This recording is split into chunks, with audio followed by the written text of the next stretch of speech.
तो वीडियो के स्टार्टिंग पर मैं लिंजिन को दिखाता है। वो एक साथ 2-3 दारू की बोतल को एक गिलास में ढालते हुए कह रहा होता है, अच्छा ठीक है, अगर ऐसी बात है तो तुम सभी को हराने के लिए मैं और 2 बोतल वोडका पी लेता हूँ। तभी लिंजिन की ये बातों को सुनने के बाद लिंजिन के सामने में यंग मास्टर नी और उसके एक दोस्त को दिखाता है, जो बहुत ज्यादा शौक रहता है, मुंह खुला का खुला रह गया होता है। मन में कह रहा होता है, क्या वो एक ही बार में 1 लीटर पूरा वोडका पीने वाला है? फिर उसके बाद लिंजिन अपने हाथ पे 2 गिलास वोडका बिना प्रॉब्लम के एक एक करके पी लेता है। तभी लिंजिन के सामने में यंग मास्टर नी के सभी नाइट को दिखाता है, जो दारू पी के यंग मास्टर नी को मदद करने के लिए आया था, पर उस सभी का हालत बहुत ही ज्यादा बुरा हो गया होता है। वो सभी रोते हुए मन में कह रहा होता है, क्या यहाँ पे हम सभी के साथ मजाक चल रहा है? हम इस मॉन्स्टर के साथ कैसे कम्पीट करेंगे? तभी हम दूसरी तरफ सभी ऑडियंस को देखते हैं, जो लिंजिन की ये परफॉर्मेंस को देखने के बाद बहुत ज्यादा शौक रहता है, सर से पसीना आ रहा होता है। एक बंदा शौक होते कह रहा था कि क्या ये बंदा इंसान है या नहीं।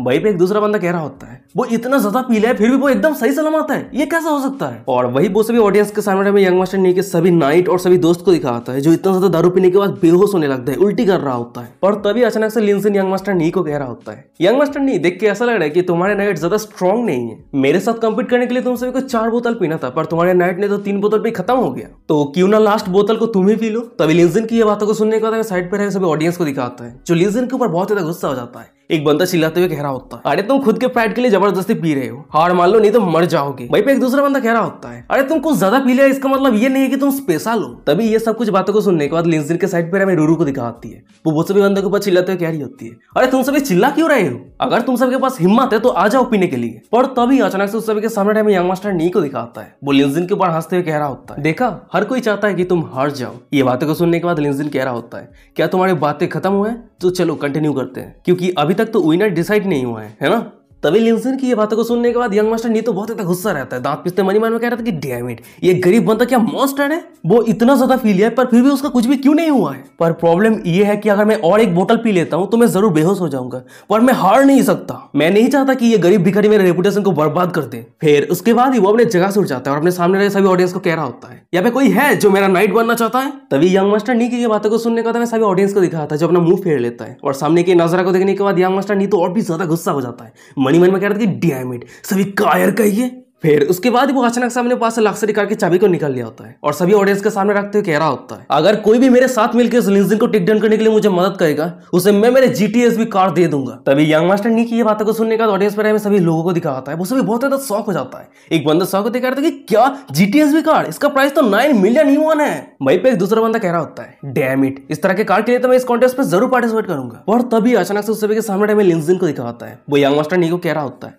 ओ तो तुम और प्रिटेंड नहीं करना चाहते? अच्छा ठीक है, बहुत अच्छी बात है, मैं तुम्हें परमिशन देता हूँ, तुम्हें जिसको लाना है लाओ, पर उसके बदले में मैं एक कंडीशन रखता हूँ, अगर तुम हार जाते हो तो तुम्हारी उस कार को यहाँ पे रख के जाना, और उसके साथ ही साथ तुम यहाँ से रोल करते हुए बाहर जाओगे। क्या तुम्हें इस चैलेंज को एक्सेप्ट करने का हिम्मत है? तभी लिंजिन की ये बातों को सुनने के बाद यंग मास्टर नी हंसते हुए कह रहा होता है, क्या तुझे सच में लगता है कि तू मेरे कार को जीत सकता है? तुझे पता होना चाहिए कि मैं तेरी जिंदगी को भी खरीद सकता हूँ, पर चिंता मत कर, मैं तेरे इस चैलेंज को एक्सेप्ट करता हूँ। तभी हम कुछ बंदे को देखते हैं जो यंग मास्टर नी को मदद करने के लिए आ गया होता है। वहीं पे एक बंदा कह रहा होता है, यंग मास्टर नी, हम सभी आपको मदद करने के लिए आए हैं। ये बातों को सुनने के बाद यंग मास्टर नी कह रहा होता है, बहुत ही बढ़िया, पर तुम सभी चिंता मत करो, वो लिंजिन एक बोतल से ज्यादा और पी नहीं सकता है। तभी यंग मास्टर नी की ये बातों को सुनने के बाद हमें वो सभी बंदे को दिखाता है, जो लिंजिन के सामने के लिंजिन के ऊपर मजाक करते हुए हंसते हुए कह रहा होता है, बच्चे अब तो पूरी तरीके से खत्म। सीन शिफ्ट रहता है, कुछ मिनट के बाद का सीन दिखाता है। वहीं हम लिंजिन को देखते हैं, वो 3 बोतल वोडका पीने के बाद एकदम सही सलामत बैठा रहता है। और वही लिंजिन के सामने हमें तीनों बंदे को दिखाता है, जो लिंजिन को हराने के लिए आया था। वो सभी सिर्फ 2 बोतल वोडका पीने के बाद ही बेहोश हो गया होता है, कोई उल्टी कर रहा होता है। तभी सामने की नजरा को देखने के बाद हम यंग मास्टर नी को देखते हैं। वो बहुत ज्यादा गुस्सा रहता है, दांत पिसते मन में कह रहा था कि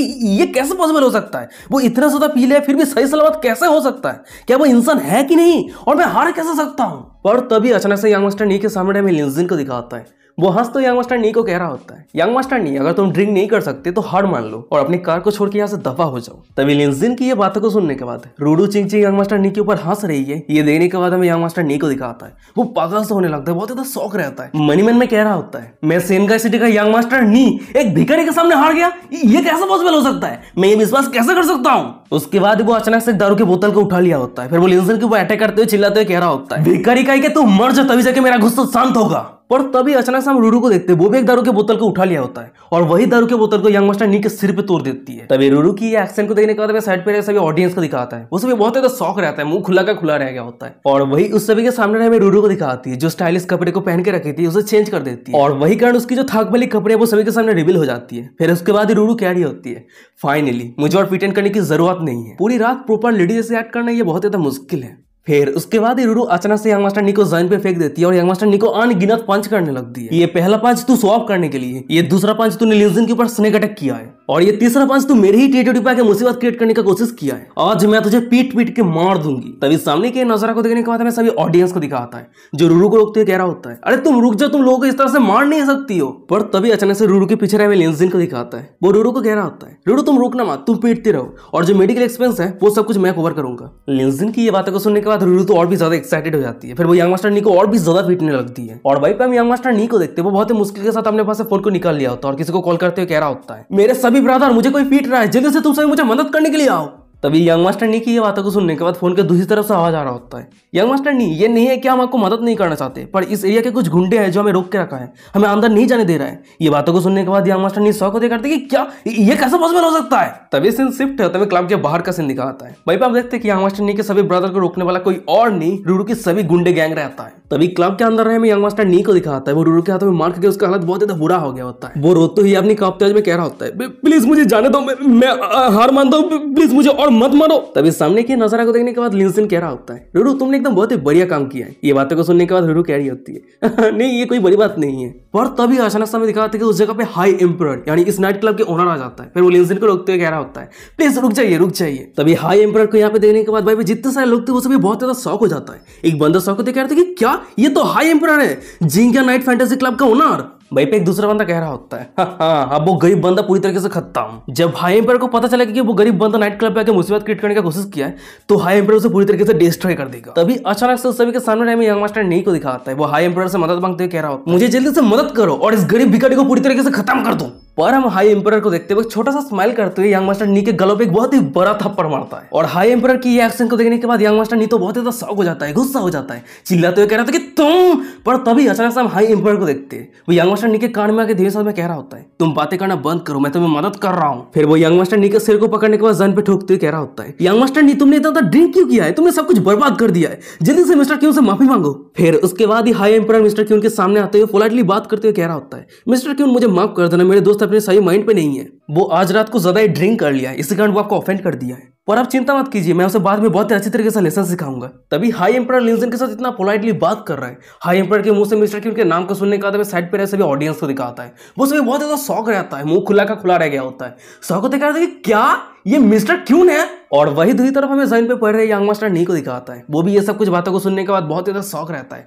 शौक होते हुए कांपते हुए कह रहा होता है, क्या ये कॉलेज स्टूडेंट असल में लेजेंडरी मिस्टीरियस टाइकून मिस्टर क्यून है। फिर उसके बाद ही वो मन में कह रहा होता है, लेजेंड ने एक बार कहा था कि मिस्टर क्यून इतना ज्यादा वेल्दी है कि वो किसी भी कंट्री के खिलाफ जा सकता है, और सिर्फ इतना ही नहीं, वो जापान के रिचेस्ट मैन कमांडो को पूरी तरीके से डिस्ट्रॉय कर दिया था, और उसके साथ ही साथ वो कोरिया के सिक्स ग्रुप को पूरी तरीके से कंट्रोल कर लिया था। इस यांजन सिटी के अंदर कोई भी हाई स्टेटस वाले लोग मिस्टर क्यून के साथ जुड़ने के लिए सपना दिखता है, और ये भी कहा जाता है कि वो कुछ शब्द के बाद से किसी को भी बैंकक्रप्ट कर सकते हैं, पूरी तरीके से डिस्ट्रॉय कर सकता है। और सबसे बड़ी बात तो यह है कि मैं यांजन सिटी पे इसलिए आया था ताकि मैं हाई एम्पायर के वहां से मिस्टर क्यून से मिल पाऊं, पर मैं तो मिस्टर क्यून को अंत पे गरीब भिखारी समझ के पूरी तरीके से ऑफेंड कर दिया है। उसके बाद ही अचानक से यंग मास्टर नी को देखते वो अपने खुद की गलों पे जोर जोर से थप्पड़ मारते हुए कह रहा होता है, मिस्टर क्यून यहाँ पे सब कुछ के पीछे मेरी गलती है, मैं अंधा था जो लापरवाही के साथ एक्ट किया है, पर सच तो यह है कि मैं आपको बहुत ज्यादा एडमायर करता हूँ, तो प्लीज प्लीज मैं आपसे भीख मांगता हूँ, प्लीज मेरे खिलाफ कोई भी दुश्मनी मत रखना, प्लीज मुझे माफ कर दीजिए। यंग मास्टर नी की ये बातों को सुनने के बाद लिंजिन अपनी गंभीर आवाज में कह रहा होता है, अच्छा क्या तुम सच कह रहे हो। तभी हम यंग मास्टर नी को देखते वो लिंजिन के पैर को पकड़ लिया होता है, फिर वो रोते हुए कह रहा होता है, मिस्टर क्यून मैं आपसे माफी मांगते हुए बीट पे हरा हुआ जीटी कार्ड, उसके साथ ही साथ मेरे पूरे जीटी ट्रैक को मैं आपको दे रहा हूँ। वैसे मेरे जीटी ट्रैक पूरे देश में बेस्ट तो नहीं है, पर उसका प्राइस 100 बिलियन की उड़ती है, तो इसीलिए मिस्टर क्यून प्लीज इस गिफ्ट को एक्सेप्ट कर लीजिए और मुझे एक चांस दीजिए, अगर आप ये चांस नहीं देते तो मैं यहाँ से नहीं जाऊंगा।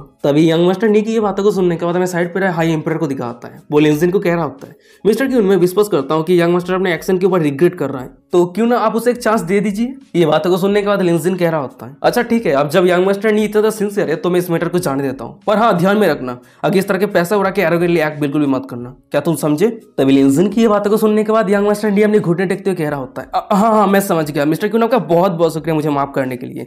उसके बाद यंग मास्टर नी मन में कह रहा होता है, मिस्टर क्यून को मेरा रेस्ट ट्रैक गिफ्ट के तौर पे दे दिया है, इसका मतलब यह है कि मैंने मिस्टर क्यून के साथ कनेक्शन बना लिया है। पर तभी अचानक से सामने में लिंजिन को दिखाता है, वो अपने साइड पे रूरू को कह रहा होता है, रूरू मुझे इस तरह के रेसिंग कार और रेस ट्रैक की जरूरत नहीं है, और जब तुम इस तरह के कार को लेकर बहुत ज्यादा इंटरेस्टेड हो तो ये रेसिंग ट्रैक मैं तुम्हें दे रहा हूँ। तभी लिंजिन की ये बातों को सुनने के बाद हमें यंग मास्टर नी को दिखा होता है, वो तो बहुत ज्यादा शौक रहता है, मुंह खुला का खुला रह गया होता है, मन में कह रहा था कि क्या मैंने अभी क्या सुना। मिस्टर क्यून 100 मिलियन का उड़ती रेस ट्रैक उस लड़की को यूं ही दे रहा है। तभी हमें लिंजिन के साइड पे रूरू को दिखाती है। वो लिंजिन की ये बातों को सुनने के बाद बहुत ज्यादा शॉक हो जाती है, खुश हो जाती है। वो ब्लशिंग करते हुए लिंजिन को कह रही होती है, वाओ लिंजिन तुम सच में बहुत ज्यादा अमेजिंग हो। फिर उसके बाद ये अचानक समय दिखाता है कि लिंजिन के सिस्टम पर डिंग करते नोटिफिकेशन आता है, रूरू की होस्ट के ऊपर फेवलिटी 2% तक बढ़ गई है। रूरू की होस्ट के ऊपर करंट फेवलिटी 89% है। डैम, लिंजिन ने पूरा 100 मिलियन का रेस ट्रैक दे दिया है, पर रूरू की फेवलिटी सिर्फ 2% इंक्रीज हुई है। कितना बड़ा गोल्ड डिगर है यार। लिंजिन और रूरू बातें कर ही रहा होता है, पर अचानक से उन दोनों के पीछे में चिंग को दिखाती है। वो रूरू के ऊपर बहुत ज्यादा जेलस फील कर रही होती है। मनी मन में कह रही थी कि अच्छा क्या ये लड़की ऐसा कुछ डिजर्व करती है। और वही उस समय के सामने में यंग मास्टर नी को दिखाता है। वो बहुत ज्यादा अपसेट रहता है, रोते हुए अपने होठों पे बाइट करते हुए कह रहा होता है, ओह नो मेरा रेसिंग ट्रैक मैंने मिस्टर क्यून को दिया था, पर उस लड़की को कैसे मिल गई। तभी यंग मास्टर नी की ये बातों को सुनने के बाद हम लिंजिन को देखते हैं। वो यंग मास्टर नी के करीब आते हुए गंभीर आवाज में कह रहा होता है, क्या हुआ है, क्या तुम मेरे डिसीजन से राजी नहीं हो। ये बातों को सुनने के बाद हम यंग मास्टर नी को देखते, वो तो बहुत ज्यादा डरा हुआ रहता है। फिर वो कब तेज में कह रहा होता है, नहीं नहीं ऐसी कोई बात ही नहीं है, रेस ट्रैक को मिस्टर क्यून को देना और मिस्टर क्यून के लोगों को देना एक ही बात है। अच्छा ठीक है, मैं आपको परेशान नहीं करूंगा, मैं यहाँ से जा रहा हूँ। उसके बाद हम यंग मास्टर नी को देखते हैं, वो जमीन पे रोल करते हुए बाहर जाने लगता है। और सामने के नजारा को देखने के बाद आसपास जितने सारे ऑडियंस थे वो उसमें बहुत ज्यादा शौक रहता है, शौक होते सामने के नजारा को देख रहा होता है। तभी यंग मास्टर नी के वहां से जाने के बाद हम हाई एम्पायर को देखते हैं। वो लिंजिन के पास आते हुए कह रहा होता है, मिस्टर क्यून आज यहाँ पे जो कुछ भी हुआ है इसके लिए मैं आपसे डीपली माफी चाहता हूँ। तो इसलिए आज रात आपको जो खाना है वही खाइए और जो पीना है वही पीजिए। आज रात मेरी तरफ से ट्रीट है। तभी अचानक से साइड पर हमें सभी ऑडियंस को दिखाता है। जब उस सभी को पता चलता है कि लिंजिन ही मिस्टर क्यून है तो वो सभी का फेस बदल जाता है। वो सभी स्माइल करते हुए लिंजिन को दारू ऑफर करने लगता है। और तभी अचानक से हमें दिखाता है कि लिंजिन के सामने रूरू आ गई होती है और वो सभी ऑडियंस को रोकते हुए कह रही होती है, हे क्या तुम सभी को नहीं पता कि लिंजिन ने ऑलरेडी कितना सारा ड्रिंक कर लिया है। तभी हम रूरू के पीछे लिंजिन को देखते हुए एक सोफा पे आके बैठ जाता है। वो बहुत ज्यादा थका हुआ रहता है। मनी मन में कह रहा होता है, मेरे हर एक एट्रीब्यूट का लेवल 14 हो चुका है, पर इतना स्ट्रॉन्ग एल्कोहल ड्रिंक करने के बाद मुझे थोड़ा चक्कर आ रहा है। लिंजिन ये सब कुछ सोच ही रहा होता है, पर अचानक से हमें दिखाता है कि पूरा नाइट क्लब अंधेरा हो जाता है और वही स्टेज के ऊपर एक लड़की सभी को अनाउंस करते हुए कह रही होती है, अब जो नेक्स्ट पार्टी होने वाला है वो है ग्लो पार्टी, जो हर कोई इंतजार कर रहा था। तो चलिए इस पार्टी को शुरू करते हैं और सभी मिलकर मजे करते हैं। फिर उसके बाद हमें दिखा आता है कि उस अंधेरे में बहुत सारे लड़कियां आ जाती है परफॉर्मेंस करने के लिए। वो सभी लड़कियों के सर पे जो नाइट क्लब के स्टैम्प था, वो सभी लड़कियों के जो कपड़े हैं वो सब कुछ अंधेरे में फास्फोरस के जैसा ग्लो कर रहा होता है। और वही ग्लो करते हुए कपड़े को पहन के वो सभी लड़कियां डांस कर रही होती है और डांस इतना ज्यादा सेक्सी रहती है कि देखने लायक है। पर तभी अचानक से साइड पर हमें रूरू को दिखाती है। वो इधर उधर लिंजिन को ढूंढते हुए कह रही होती है, अरे रुक जाओ लिंजिन कहाँ पे गया। तभी सीन शिफ्ट होता है, दूसरी तरफ एक लड़की को दिखाती है। वो लिंजिन के हाथ को पकड़ने के बाद कहीं पे ले जा रही होती है। फिर वो लिंजिन को कह रही होती है, मिस्टर क्यून हाई एम्पायर ने आपके लिए एक स्पेशल शो तैयार किया है, तो प्लीज प्राइवेट रूम पे जाने के लिए मुझे फॉलो कीजिए। ये बातों को सुनने के बाद लिंजिन कह रहा होता है, अच्छा ठीक है कोई दिक्कत नहीं है। उसके बाद लिंजिन मनी मन में कह रहा होता है, ये हाई एम्पायर ये बंदा सच में जानता है कि कैसे गेम खेलना होता है। फिर उसके बाद हम उस लड़की को देखते वो लिंजिन को एक प्राइवेट रूम के अंदर लेके आ गई होती है। फिर उसके बाद वो लड़की उस प्राइवेट रूम के दरवाजा को बंद कर देती है। फिर वो लिंजिन को कह रही होती है, मिस्टर क्यून आप सोफा पे बैठ जाइए, मैं अभी वॉशरूम से आती हूँ। ये बातों को सुनने के बाद लिंजिन कह रहा होता है, अच्छा ठीक है कोई दिक्कत नहीं है। उसके बाद हम लिंजिन को देखते वो सोफा पे बैठ जाता है। फिर वो मनी मन में कह रहा होता है, वो किस तरह का शो है जो प्राइवेट रूम का जरूरत पड़ने वाला है। तभी सीन शिफ्ट होता है, कुछ सेकंड के बाद का सीन दिखाता है। भाई हम उस लड़की को देखते वही अंदर में चमकने वाली कपड़े को पहन के आ गई होती है। वो अंदर में चमक रही होती है और वो जो कपड़े पहन के रखी होती है वो कैट गर्ल की रहती है। तभी सामने के नजारा को देखने के बाद हमें लिंजिन को दिखाता है। वो तो बहुत ज्यादा शौक रहता है, एक्साइटेड रहता है। वो ब्लशिंग करते कह रहा था कि वाह कितना ज्यादा एक्साइटिंग है। और तभी हमें सामने उस लड़की को दिखाती है। वो अपने खुद के चेहरे को ढकने के लिए जो कपड़े पहन के रखी थी उसे खोल देती है। फिर उसके बाद वो गहरी अदा के साथ लिंजिन के पास आके लिंजिन के डंडे के सामने एक लॉलीपॉप रखती है। लिंजिन को कह रही होती है, गेस्ट इस ग्लो स्टिक लॉलीपॉप को पकड़ लीजिए, मैं डांस करते हुए आपके हाथ पे रहे लॉलीपॉप को चूसूंगी। फिर उसके बाद वो लड़की लिंजिन के दोनों पैर को दूर करते हुए लिंजिन के लॉलीपॉप को चूसने लगती है। यानी लिंजिन के हाथों पे जो लॉलीपॉप रहता है उसे चूसने लगती है। उस लॉलीपॉप को चूसते चूसते पूरे मुंह में भर लेती है। तभी सामने के नजारा को देखने के बाद हमें लिंजिन को दिखाता है। वो तो बहुत ज्यादा एक्साइटेड रहता है, एक्साइटेड होते हुए कह रहा होता है, डैम इट ये एक्सपीरियंस तो बहुत ज्यादा औसम है। तभी लिंजिन की बातों को सुनने के बाद वो लड़की मनी मन में कह रही होती है, तो लिंजिन राजी हो गए, मैं जानती थी लिंजिन को ये पसंद आएगा। फिर उसके बाद ही वो लिंजिन को कह रही होती है, क्या मिस्टर क्यून को मेरी परफॉर्मेंस पसंद आया है। पर मिस्टर क्यून आप चिंता मत कीजिए, और भी एक्साइटिंग परफॉर्मेंस है जो मैं आपको दिखाने वाली हूँ। और तभी अचानक से हम लिंजिन को देखते हैं। उस लड़की की ये बातों को सुनने के बाद थोड़ा शौक हो जाता है। शौक होते करते कि क्या ये आवाज। उसके बाद वो अपने जगह से उठ जाता है और वो सीधा उस रूम के लाइट को ऑन कर देता है। और लाइट ऑन होने के बाद हमें दिखा आता है कि लिंजिन को मजा देने वाला वो लड़की कोई और नहीं चिंग चिंग रहती है। और चिंग चिंग को यहाँ पे देखने के बाद हमें लिंजिन को दिखाता है। वो बहुत ज्यादा गुस्सा हो जाता है। गुस्सा होते कह रहा होता है, छे तो ये तुम हो। उसके बाद वो उस जगह से जाते हुए कह रहा होता है, कितना बैड लक है। और लिंजिन को वहां से जाता हुआ देखने के बाद हमें पीछे पहले चिंचिंग को दिखाती है, वो लिंजिन को रोकते कह रही होती है लिंजिन प्लीज मत जाओ, प्लीज रुक जाओ। पर लिंजिन नहीं रुकता है और उस जगह से चला जाता है। और लिंजिन के वहां से जाने के बाद हमें चिंचिंग को दिखाती है। लिंजिन सोफा के जिस जगह पे बैठा हुआ था उस जगह को चाटने लगती है। फिर वो कह रही होती है वाओ लिंजिन की स्मेल, मैं लिंजिन की ये स्मेल को बहुत ज्यादा पसंद करती हूँ। उसके बाद हमें दिखाता है कि अचानक से लिंजिन के सिस्टम पे डिंग करते नोटिफिकेशन आता है। चिंचिंग की होस्ट के ऊपर फेवरेलिटी 0.1% तक बढ़ गई है। चिंचिंग की होस्ट के ऊपर करंट फेवरेलिटी 99.8% है। चिंचिंग ये सब कुछ हरकतें कर ही रही होती है, पर अचानक से हमें दिखाता है कि उस रूम के दरवाजा को ओपन करते हुए रूरू आ जाती है। फिर वो चिंचिंग के ऊपर चिल्लाते हुए कह रही होती है तो मैंने तुम्हें फाइनली ढूंढ लिया है, तुम लिंजिन को इस जगह पे लाके छुपके से क्या कर रही थी। फिर उसके बाद ही रूरू इधर उधर देखते हुए कह रही होती है वैसे लिंजिन कहाँ पे है। ये बातों को सुनने के बाद चिंचिंग कह रही होती है क्या वो तुम्हें ढूंढने के लिए नहीं गया था, देख के ऐसा लग रहा है कि उसके दिल में तुम इतना भी इंपॉर्टेंट नहीं हो। तभी चिंचिंग की ये बातों को सुनने के बाद लिंजिन हंसते हुए कह रही होती है लिंजिन सिर्फ मुझे रेस्क्यू करने के लिए पूरे कार्ड हेडक्वार्टर के खिलाफ चला गया, और सबसे बड़ी बात तो यह है कि वो मुझे एक रेसिंग कार और एक रेस ट्रैक गिफ्ट के तौर पे दिया है। तो उसके दिल में मैं इंपॉर्टेंट नहीं हूँ तो कौन इंपॉर्टेंट है। तभी रूरू की ये बातों को सुनने के बाद हम चिंचिंग को देखते वो सोफे पे पड़ा हुआ लिंजिन के पास से निकला हुआ सफेद कलर का boost of the I energy को चाटने लगती है। चाटते हुए रूरू को कह रही होती है तो क्या हुआ, तुम्हें जो मिल रही है वो लिंजिन का पैसा है, पर मुझे जो मिल रही है वो पूरी तरीके से लिंजिन ही है। तभी चिंचिंग की ये बातों को सुनने के बाद रूरू तो बहुत ज्यादा शॉक हो जाती है। शॉक होते कहती है कि क्या तुमने लिंजिन के साथ क्या किया है। ये बातों को सुनने के बाद हम चिंचिंग को देखते वो उस रूम से जाते हुए कह रही होती है तुम्हें जान के कोई फायदा नहीं है क्योंकि तुम मेरी चार्म को कभी हरा नहीं सकती हो। ये बातों को सुनने के बाद रूरू तो बहुत ज्यादा गुस्सा हो जाती है, दांत पिसते मन में कह रही होती है नहीं चाहे कुछ भी हो जाए मुझे लिंजिन को पूरी तरीके से हासिल करना ही है। तभी सीन शिफ्ट होता है, कुछ घंटों के बाद का सीन दिखाता है। वहीं पे हम रोड पे वही पुलिस ऑफिसर कैप्टन सिन को देखते वो बाइक लेके बैडेस्ट तरीके से जा रही होती है। यार वो पुलिस ऑफिसर है फिर भी बिना हेलमेट पे रोड पे बाइक चला रही है। तभी हम देखते हैं कि कैप्टन सिन बाइक चला रही होती है, पर अचानक से उसकी पॉकेट पे फोन पे रिंग होता है। तो गाइस मैं आप सभी को कहना चाहता हूँ कि आप सभी का नजर से पॉकेट की तरफ ही जाए, कोई दूसरी तरफ ना जाए। फिर उसके बाद ही कैप्टन सिन अपनी बाइक को साइड पे रोकती है और अपने फोन को उठाते हुए कॉल में कह रही होती है हेलो मॉम। तभी फोन के दूसरी तरफ से कैप्टन सिन की मॉम कह रही होती है तो तुम्हें पता है कि मैं तुम्हारी मॉम हूँ, पर तुम इतने दिनों में एक बार कॉल करने का जरूरत भी नहीं किया है। ये बातों को सुनने के बाद कैप्टन सिन कह रही होती है मॉम आपको तो पता है कि मैं अपने काम पे बहुत ज्यादा बिजी हूँ। ये बातों को सुनने के बाद उसकी मॉम कह रही होती है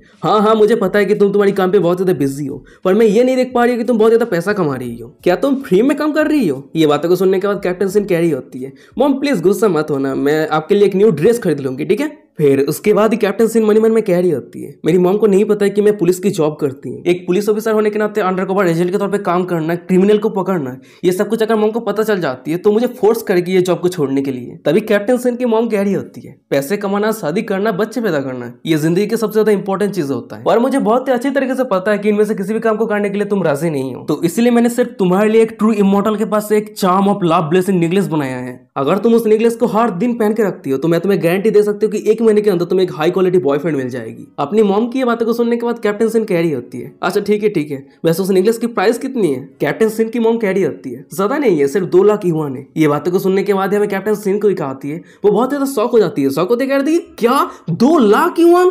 कैप्टन सिन को इतना शौक होता हुआ देखने के बाद, चिल्लाता हुआ देखने के बाद उसकी मॉम कह रही होती है तुम इतना जोरों से क्यों चिल्ला रही हो, क्या 2 लाख युआन बहुत ही ज्यादा है। अगर ये नेकलेस तुम्हारी फ्यूचर के लिए हैप्पीनेस ला सकती है तो ये उड़ती है। अपनी मॉम की ये बातों को सुनने के बाद कैप्टन सिन कह रही होती है वो इमॉर्टल का नाम क्या है, वो कहाँ से आया है, जल्दी से जाओ और उस नेकलेस को रिटर्न कर दो और 2 लाख युआन वापस लेके आओ, नहीं तो मैं पुलिस को कॉल कर दूंगी। ये बातों को सुनने के बाद हमें कैप्टन सिन की मॉम को दिखाती है वो अचानक से बहुत ज्यादा गुस्सा हो जाती है, गुस्से से आग बबूला हो जाती है। फिर वो चिल्लाते हुए कैप्टन सिन को कह रही होती है तुम अनग्रेटफुल बच्चे, मैंने तुम्हें लेके इतना सोची है, इस नेकलेस को पाने के लिए वो इमॉर्टल हुआंगजिन के पास जाके मैंने घुटने टेक के भीख मांगी है, पर अब तुम इमॉर्टल हुआंगजिन को बदनाम कर रही हो, तुम कह रही हो कि पुलिस को बुलाओगी, क्या तुम मुझे गुस्सा दिला के मारना चाहती हो। अपनी मॉम की ये बातों को सुनने के बाद कैप्टन सिन कह रही होती है मॉम प्लीज शांत हो जाइए और एक बार सोच के देखिए। पर तभी अचानक से हमें दिखा था कि कैप्टन सिन के पीछे बहुत सारे लोग एक जगह पे इकट्ठा हो रहता है, वो सभी चिल्लाते हुए कह रहा होता है अरे देखो देखो कोई नदी पे छलांग लगाने की कोशिश कर रहा है। तभी हमें दूसरी तरफ एक लड़की को दिखाती है जो छलांग लगाने के लिए एकदम ब्रिज के किनारे पे आ गई होती है। फिर वो कह रही होती है तुम सभी मेरी करीब मत आओ, मैं जिंदा नहीं रहना चाहती हूँ। ये बातों को सुनने के बाद एक बंदा कह रहा होता है लिटिल सिस्टर तुम ये क्यों कर रही हो, तुम बहुत ज्यादा यंग हो, तुम्हें करने के लिए बहुत कुछ है। ये भी एक दूसरा बंदा कह रहा होता है हाँ एकदम सही कहा, तुम एक बार अपनी फैमिली के बारे में सोच के देखो, अगर तुम सुसाइड कर लेती हो तो तुम्हारी फैमिली के सभी मेंबर बहुत ज्यादा सैड हो जाएगा। उस सभी की सब कुछ बातों को सुनने के बाद वो लड़की रोते हुए कह रही होती है मेरी फैमिली पे और कोई भी जिंदा नहीं है। उसके बाद वो नदी पे छलांग लगा देती है और तभी अचानक से हमें दिखाते हैं कि उस जगह पे कैप्टन सिन आ जाती है और वो समय रहते उस लड़की को पकड़ लेती है। सीन शिफ्ट रहता है, कुछ सेकंड के बाद का सीन दिखाता है। भाई हम कैप्टन सिन को देखते हैं उस लड़की को ऊपर उठा लिया होता है, फिर वो उस लड़की को शांत करवाते हुए कह रही होती है क्या अब तुम कह सकती हो कि तुम्हारे साथ क्या हुआ है। ये बातों को सुनने के बाद वो लड़की फूट फूट के रोने लगती है। रोते हुए कह रही होती है, मैं असल में हे सिटी से आई हूँ। हम चारों की एक फैमिली थी, हम अमीर नहीं थे पर हम बहुत ज्यादा खुश थे। पर अचानक से एक दिन जब मेरी मॉम 1,80,000 युआन खर्चा करके हुआंग जिंग नाम के एक आदमी से जब एक स्टोन खरीद के लाई, तब से मेरी मॉम एक अजीब सा बिहेव करने लगी। मेरी मॉम कह रही थी कि हुआंग जिन ने कहा है कि हमारी फैमिली रिच इसलिए नहीं हो पा रहा है क्योंकि मेरी फादर पास्ट लाइफ पे एक बहुत ही बड़ा क्राइम किया है। तभी ये हुआंग जिन के नाम को सुनने के बाद हमें कैप्टन सिन को दिखाती है। वो बहुत ज्यादा शॉक हो जाती है। शॉक होते कह रही थी कि क्या हुआंग जिन? तभी वो लड़की फिर से कह रही होती है, मेरी यंगर ब्रदर ने संदेह किया था कि मेरी मॉम की बदलने के पीछे उस इमोर्टल का हाथ है, तो यही कारण मेरी यंगर ब्रदर मेरी मॉम के साथ मिलकर उस इमोर्टल से मिलने के लिए गया था। पर जब मेरी ब्रदर वापस लौट के आया तो वो पूरी तरीके से पागल से हो गया था। मेरी मॉम कह रही थी कि हुआंग जिन ने मेरी ब्रदर की बैड कर्मा को प्यूरिफाई कर दिया है, तो इसी कारण वो कुछ समय के लिए इस तरह से पागल सा रहेगा। पर सिचुएशन सिर्फ यही तक नहीं रुकती है। मेरी मॉम हमारे फैमिली के जितना सारा सेविंग था वो सब कुछ हुआंग जिन को दे दिया था। फिर उसके बाद ही हुआंग जिन ने मेरी मॉम को कहा था कि मौत को फेस करने के लिए और फिर से जन्म लेने के लिए। पर जब मैं कुछ दिनों के बाद स्कूल से घर पे लौट के आई तो मैंने देखा मेरी मॉम डैड और ब्रदर को मार दिया। उसके बाद वो खुद को भी मार दिया। मैंने हे सिटी के पुलिस को कंप्लेन किया था, पर सॉलिड एविडेंस ना होने के कारण वो सभी मुझे मदद नहीं कर पाए। और जब मैंने खुद इंक्वायरी किया तब मुझे पता चला कि वो सो कॉल्ड इमोर्टल मास्टर हे सिटी से पूरी तरीके से गायब हो चुका है। पर मैंने यही पे नहीं रुकी थी, मैंने कड़ी मेहनत की और सब कुछ ढूंढने के बाद मुझे पता चला वो हुआंगजिन यांजन सिटी पे है। तो उसे फॉलो करते मैं भी यहाँ तक आ गई। पर वो यांजन सिटी पे एक मेंशन पे रहता है, बहुत सारे डिसाइपल उसे गार्ड करता है, इसी कारण मैं उसके मेंशन पे एंटर नहीं कर पाई। मेरे पास दूसरा कोई ऑप्शन बचा नहीं है, कोई मुझे मदद नहीं कर रहा है, कोई विश्वास नहीं कर रहा है, मैं मरना चाहती हूँ। पर तभी अचानक से उस लड़की के सामने कैप्टन सिन कह रही होती है, मैं पुलिस ऑफिसर हूँ, विश्वास करो मैं तुम्हारे लिए जस्टिस लाऊंगी और उस सो कॉल्ड इमोर्टल मास्टर ने जो कुछ भी किया है उसका परिणाम उसे जरूर भुगतना ही होगा। उसके बाद ही अचानक से कैप्टन सिन अपनी मॉम को कॉल करते हुए कह रही होती है, मॉम मैंने डिसाइड कर लिया है, मैं पर्सनली उस मास्टर से मिलने के लिए जाऊंगी और मेरी करियर को लेकर उससे गाइडेंस मांगूंगी। तभी सीन शिफ्ट होता है, कुछ घंटों के बाद का सीन दिखाता है। भाई हम कैप्टन सिन की मॉम को देखते हैं, वो कैप्टन सिन को इमोर्टल हुआंग जिन की विला के सामने लेके आ गई होती है। तभी सामने विला की तरफ देखते हुए कैप्टन सिन अपनी मॉम को कह रही होती है, क्या इमोर्टल हुआंग जिन इस जगह पे रहता है? कहा जाता है कि यांजन सिटी पे इस विला का प्राइस 80 मिलियन युआन है। ये बातों को सुनने के बाद उसकी मॉम कह रही होती है, इमोर्टल हुआंग जिन पूरी दुनिया घूमता है, लोगों को बचाता है, तो वो हमेशा के लिए एक जगह पे कैसे रह सकता है? तो इसलिए ये विला इमोर्टल मास्टर की नहीं है, बल्कि यांजन सिटी पे एक बहुत ही बड़े बिजनेसमैन का है और उस बिजनेसमैन ने इमोर्टल हुआंग जिन को रहने के लिए पूरा विला दे दिया था। असल में सच तो यह है कि इमोर्टल हुआंग जिन एक एक्स्ट्राऑर्डिनरी एग्जिस्टेंस है।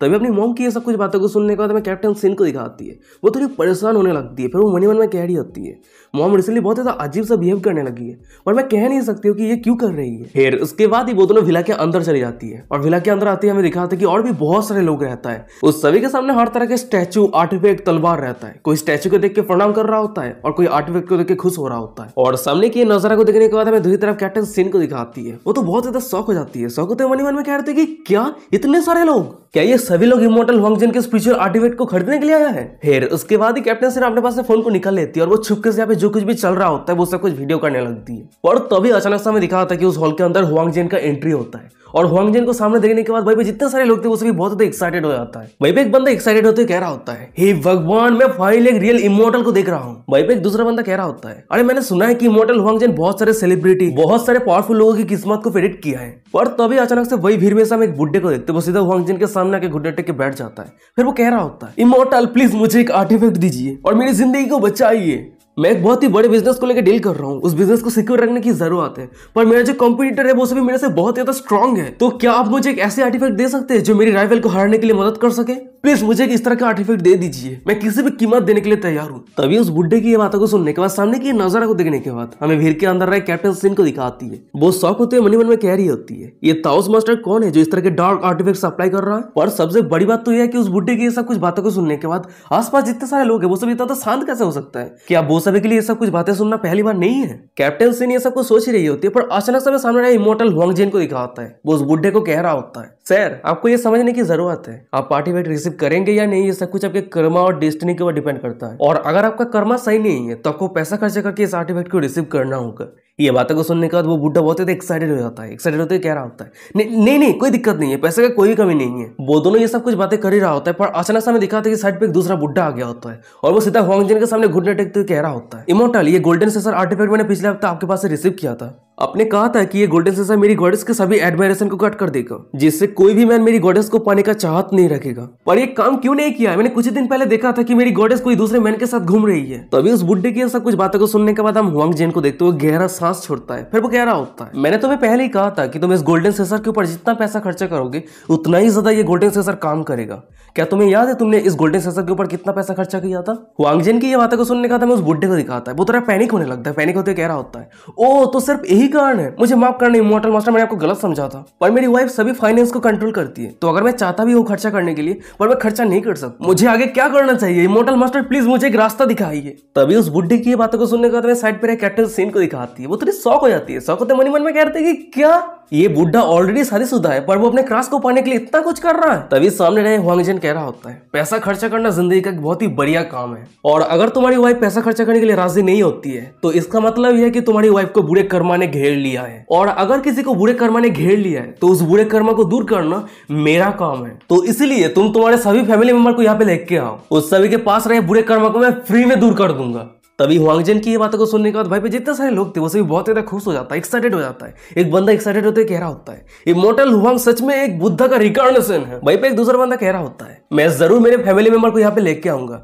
और मेरे फैमिली पे जितना सारा बैड कर्म है वो सब कुछ इमॉर्टल हुआंग जेन दूर कर देगा। और भाई उस सभी के साइड पर हमें कैप्टन सीन को दिखाती है। वो मनी मन में कह रही होती है, ये सो कॉल्ड इमॉर्टल एक डेंजरस क्रिमिनल है, हमें कुछ भी हो जाए इस आदमी को अरेस्ट करना ही है, पर मुझे अभी तक क्लियर एविडेंस नहीं मिली है। देख के ऐसा लग रहा है कि मुझे और कुछ समय इंतजार करने की जरूरत है। और तभी अचानक से कैप्टन सीन को पकड़ने के लिए कैप्टन सीन के पीछे एक हाथ आगे बढ़ रही होती है और किसी का प्रेजेंस महसूस करती है। हमें कैप्टन सीन को दिखाती है, वो उस जगह से दूर हट जाती है। फिर हमें दिखाता है कि जो कैप्टन सीन को पकड़ने की कोशिश कर रहा था वो कोई और नहीं बल्कि हुआंग जेन का बॉडीगार्ड रहता है। और उस बॉडीगार्ड को देखने के बाद कैप्टन सीन कह रही होती है, हे तुम क्या करने का कोशिश कर रही हो? ये बातों को सुनने के बाद वो बॉडीगार्ड कह रहा होता है, बुरा नहीं है, तुम छुपके से इमॉर्टल विला के अंदर आ गई, अब तुम छुपके से रिकॉर्डिंग कर रही हो। क्या तुम्हें सच में लगता है कि हमने नोटिस नहीं किया? तुम असल में हो कौन? ये बातों को सुनने के बाद हमें कैप्टन सीन को दिखाती है, वो आसपास देखने लगती है और वही आसपास हमें दिखाता है कि जितने सारे लोग थे वो सभी घूर घूर के कैप्टन सीन की तरफ देख रहा होता है। और ये देखने के बाद कैप्टन सीन मन ही मन में कह रही होती है, नहीं ये सही नहीं हो रही है। पर तभी अचानक से हम कैप्टन सीन की मॉम को देखते, वो कैप्टन सीन के पास आते कह रही होती है,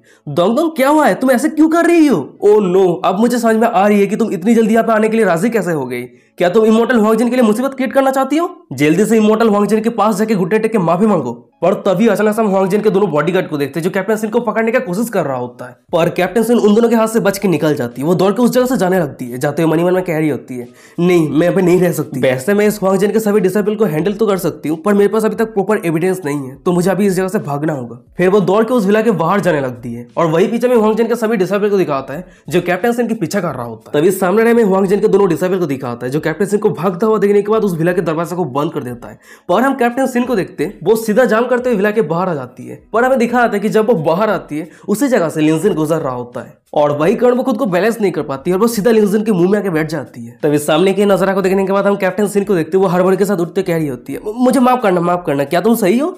और वहीं पे लिंजिन मन में कह रहा होता है, मैं फाइनली चींची के हाथ से बच के निकल पाया था। मैं सोच रहा था कि मैं शॉर्टकट लेके बॉयज डॉर्मेटरी में पहुंच जाऊंगा, पर मैंने ये कभी उम्मीद नहीं कर पाई थी कि कोई रात पे दीवार की इधर उधर छलांग लगा रहा है। पर तभी अचानक से मैं कैप्टन सीन को दिखा आती है। जब वो गौर से लिंजिन की तरफ देखती है वो थोड़ी शॉक हो जाती है। शॉक होते कह रहे थे कि अरे रुक जाओ ये तुम हो, और वहीं पे लिंजिन कह रहा था कि अरे रुक जाओ ये तो तुम हो। फिर उसके बाद लिंजिन जमीन से उठते कैप्टन सीन को कह रहा होता है, तुम दीवार की इधर उधर छलांग क्यों लगा रही हो? क्या तुम तुम्हारी करियर को फिर से चेंज कर दिया? ये बातों को सुनने के बाद कैप्टन सीन कह रही होती है, नहीं कुछ भी नहीं है, तुम जल्दी से इस जगह से भाग जाओ। फिर उसके बाद ही कैप्टन सीन मन में कह रही होती है, जब भी मैं कोई भी केस सॉल्व करने के लिए निकलती हूँ हमेशा इस बंदे के साथ मेरी मुलाकात क्यों हो जाती है? वो दोनों ये सब कुछ बातें कर ही रहा होता है, पर अचानक से हमें दिखाता है कि उन दोनों के साइड पे हुआंग जेन और उसके सभी फॉलोअर आ गया होता है। तभी हुआंग जेन कैप्टन सीन को कह रही होती है, मिस आप भाग क्यों रहे थे? आपकी मॉम आपको लेकर चिंता कर रही है। तभी सामने के नजारा को देखने के बाद हमें लिंजिन को दिखाता है। वो तो बहुत ही ज्यादा शॉक हो जाता है। शॉक होते कहते हैं कि अरे रुक जाओ ये क्या है? ताओइज्म? यहाँ पे ताओस टेम्पल कब आ गया?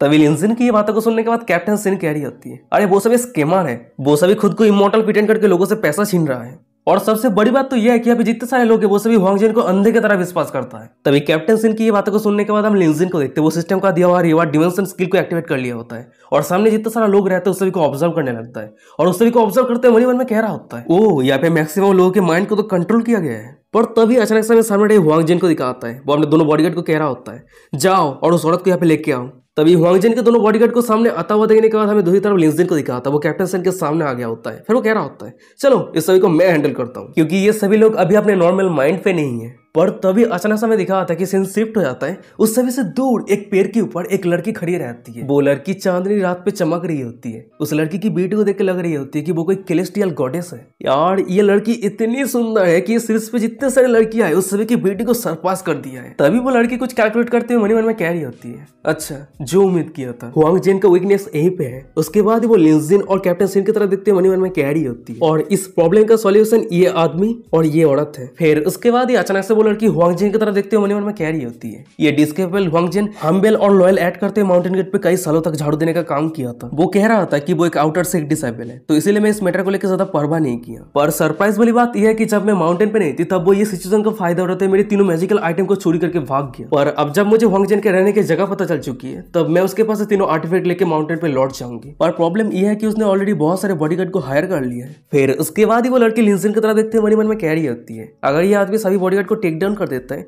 तो ये मेरे लिए बहुत ज्यादा मददगार हो जाएगी और मैं बिना प्रॉब्लम के मेरे सभी आर्टिफैक्ट को लेकर वापस लौट पाऊंगी। तभी सीन शिफ्ट रहता है, दूसरी तरफ लिंजिन को दिखाता है। वो हुआंग जिन के दोनों बॉडीगार्ड को बहुत ही आसान के साथ टेक डाउन कर दिया होता है और सामने के नजारा को देखने के बाद हुआंग जिन उसके सभी फॉलोअर को दिखाता है। वो सभी बहुत ज्यादा शॉक हो गया होता है। और वही लिंजिन के पीछे हमें कैप्टन सिन को दिखाती है। वो भी लिंजिन की परफॉर्मेंस को देखने के बाद बहुत ज्यादा शॉक रहती है। शॉक होते मन में कह रही होती है, इंप्रेसिव, वो इतना आसानी के साथ दोनों बॉडीगार्ड को टेक डाउन कर दिया। पर तभी अचानक से उस सभी के सामने हमें हुआंग जिन को दिखाता है। वो अपने दोनों बॉडीगार्ड को कह रहा होता है, डिसेबल, क्या तुम सभी ने देखा, उन दोनों को एविल स्पिरिट ने पोसेस किया है और वो दोनों बहुत ही ज्यादा डेंजरस है। वो सभी दूसरे को चोट ना पहुंचा पाए, इसलिए चाहे कुछ भी हो जाए हमें उन दोनों को पकड़ना ही होगा। हुआंग जिन की ये बातों को सुनने के बाद हम कैप्टन सिन के मॉम को देखते, वो कैप्टन सिन के ऊपर चिल्लाते हुए कह रही होती है, दोंग दोंग तुम एविल स्पिरिट के साथ इन्वॉल्व कैसे हो गई? किस्मत से यहाँ पे इमॉर्टल मास्टर है, जल्दी से मेरे पास आओ, इमॉर्टल मास्टर तुम्हें सही कर देगा। भाई पे एक बंदा कह रहा होता है, चलो मैं भी मदद करता हूँ, अगर मैं एविल स्पिरिट को पकड़ लेता हूँ तो मैं मेरिट कमाऊंगा। तभी उस सभी की ऐसा कुछ बातों को सुनने के बाद कैप्टन सिंह चिल्लाते हुए कह रही होती है, अरे तुम सभी क्या कर रही हो, मैं पुलिस ऑफिसर हूँ, मैं तुम सभी को वार्निंग दे रही हूँ, किडनैपिंग करना इलीगल है। तभी कैप्टन सिंह की ये बातों को सुनने के बाद साइड पर लिंजिन कह रहा होता है, तुम्हारी रिएक्शन बहुत ज्यादा फास्ट है, तुम खुद को पुलिसमैन बोल के लोगों को डरा रही हो, पर उस सभी के खिलाफ ये सब कुछ टैक्टिक काम नहीं करने वाला है। पर तभी अचानक से हम कैप्टन सिंह की मॉम को देखते, वो कैप्टन सिंह को जोर से पकड़ लिया होता है। फिर वो हुआंग जिन को कह रही होती है, इमॉर्टल मास्टर देखिए मैं मेरी डॉटर को पकड़ लिया है। तभी ये सिचुएशन का फायदा उठाते हुए हुआंग जिन के एक डिसाइपल को दिखा होता है। वो कैप्टन सिंह के साथ साथ उसके मॉम को भी मारने का कोशिश कर रहा होता है। पर तभी अचानक से उस सभी के पीछे रहे हम लिंजिन को देखते हैं। वो एक मंत्र जप करते हुए हुआंग जिन को कह रहा होता है, जूनियर ब्रदर तुम्हारे स्किल अभी भी मेरे से बहुत ही ज्यादा पीछे है। तभी लिंजिन की ये बातों को सुनने के बाद भाई भी जितने सारे लोग थे वो सभी बहुत ज्यादा शौक हो जाता है। शौक होते कहते कि क्या जूनियर ब्रदर, उसके साथ ही साथ पेड़ के ऊपर वो सेलेस्टियल गॉडेस को दिखाती है, वो भी शौक रहती है। शौक होती है, कंफ्यूज होती है, कह रही होती है, क्या जूनियर ब्रदर? तभी हम हुआंग जिन को देखते हुए चिल्लाते हुए कह रहा होता है, अरे तुम बकवास बातें करना बंद करो, डिसेबल उसे जल्दी से टेक डाउन कर दो। पर तभी हम लिंजिन को देखते हुए आगे आते हुए कह रहा होता है, इतना जल्दबाजी करने की क्या बात है, चलो मैं तुम सभी को दिखाता हूँ, फिर उसके बाद ही तुम सभी को सब कुछ समझ में आ जाएगा। उसके बाद ही लिंजिन सिस्टम का दिया हुआ reward traditional Chinese medicine master skill को एक्टिवेट कर लिया होता है। फिर वो कैप्टन सिंह की मॉम की हेल्थ को चेक करने लगता है। चेक करते हुए कैप्टन सिंह की मॉम के शरीर पे जो कुछ भी प्रॉब्लम है वो सब कुछ डिटेल्स में बता देता है। और लिंजिन के मुंह से ये सब कुछ बातों को सुनने के बाद कैप्टन सिंह की मॉम तो बहुत ज्यादा शॉक हो जाती है। शॉक होते कहती है, क्या ये सब कुछ तुम्हें कैसे पता है? ये बातों को सुनने के बाद हम लिंजिन को देखते हैं, साइड पे हुआंग जिन के बॉडीगार्ड जो वेपन को पकड़ के रखा होता है उस वेपन को छीन लेता है। फिर वो कह रहा होता है, चिंता मत कीजिए, मैं मेरी डिमन शार्पनिंग पिस्तौल का यूज करते मैं आपके लिए एक वज्र फॉर्मेशन ड्रॉ कर देता हूं, जिससे एविल स्पिरिट पूरी तरीके से डिस्ट्रॉय हो जाएगा। उसके बाद ही अचानक से हम लिंजिन को देखते हैं, वो वज्र फॉर्मेशन के नाम पे कैप्टन सिंह की मॉम के पूरे शरीर में एक्यूपंक्चर कर देता है। फिर उसके बाद ही वो कह रहा होता है, चलिए काम खत्म हो चुका है, अब एक बार मूव करके देखिए कि आपको दर्द हो रही है। ये बातों को सुनने के बाद हम कैप्टन सिंह के मॉम को देखते हैं, वो इधर उधर घूमते हुए कह रही होती है, ओ माय गॉड ये तो सच है, मुझे और कहीं भी दर्द नहीं हो रही है,